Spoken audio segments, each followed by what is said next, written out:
Alec and Alex's Tesla turbine project. I'm Alex and Alec is behind the camera.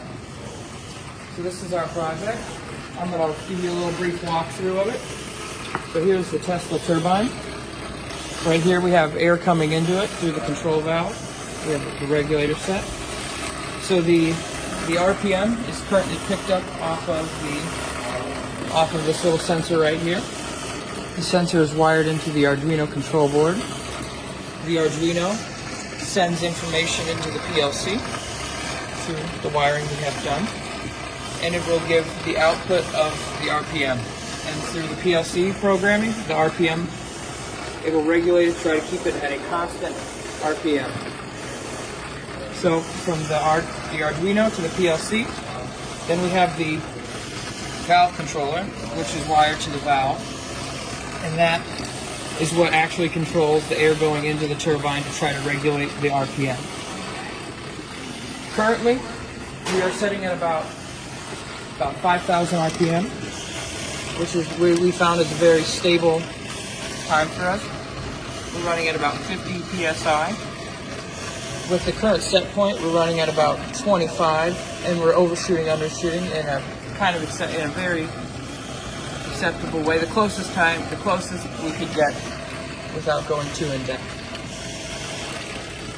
We have found the current PID parameters for the proportional gain. We've kind of settled at 8, gives us a good response time. The integral gain we left at about 6,000. The derivative gain we found 5, gives us a nice quick feedback and quick reaction time. We bumped up the sample rate from the rate it said when it came to it. Yes, so now I'm going to show you the PID setup. So here is the general. Here's the stuff that we have laid out.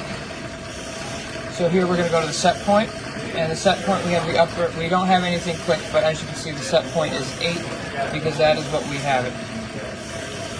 We have the error term for square off, and then the deadband we have off. For loop algorithm, here's the base stuff that we have, and we had tuned it to make it fit our project better. Here is the control output, and then here's the process variable. And when we were trying to set it up, we had the PV filter on, and we ended up turning it off, and we actually had greater success on actually getting it running. And then we did not have an alarm set up.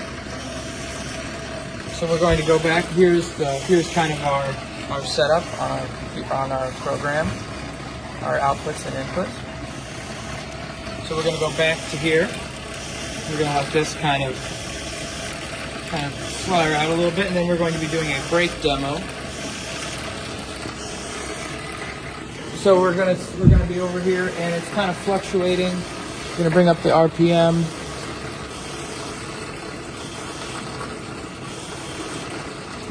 We're going to bring the RPM up. You see we are settling at maybe about 5,000. A little bit more, a little bit less. And we're currently at about 45 RPM or 45 psi. We're going to slow it down.